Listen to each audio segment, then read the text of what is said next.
আমি কিন্তু এমনিতে কথা বলবো না, যারা আমার প্রশ্নের উত্তর দিতে পারে তাহলে গিফট পেয়ে যাবে। সো কার সাথে কথা বলবো? মানে উনি কি সবচেয়ে ইন্টেলিজেন্ট এখানে? চাচ্চু এলাকা সবাই চেনে। আচ্ছা, সব প্রশ্নের উত্তর ওনার কাছে আছে। So, আপনার নামটা? রাকিব। রাকিব রাকিব। আপনাকে সবাই চাচ্চু বলে কেন? ওটা ভালোবেসে বলে চাচ্চু। তা আপনার কেমন লাগে চাচ্চু বলে? ভালোই লাগে। কারণ নর্মালি দেখা যায় আমাদেরকে যখন কেউ আন্টি বলে বা আমরা যখন কোনো ইয়াং ছেলেকে মামা বলি, চাচা বলি, রেগে যায়। বাট আপনি এত খুশি কেন? ওইটা তো ওরা ভালোবেসে বলে, ওরা তো ফান করে বলে। সো আমরাও ভালোবেসে স্পাইসি ফেভারের পক্ষ থেকে আপনার জন্য একটা গিফট নিয়ে এসেছি। সেটা কিন্তু একা একা মানে আপনাকে দিয়ে দিব না, জাস্ট ভালোবেসে। আপনাকে প্রশ্নের উত্তর দিতে হবে। আপনি রেডি? বলেন। আচ্ছা, আপনার জন্য প্রশ্নটা হচ্ছে 3 অক্ষরে নাম তার, সর্বলোকে খায়, প্রথম অক্ষর বাদ দিলে ধনী হয়ে যায়।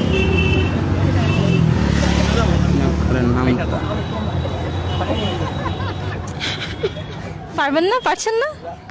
এমন হলে কেমন হলে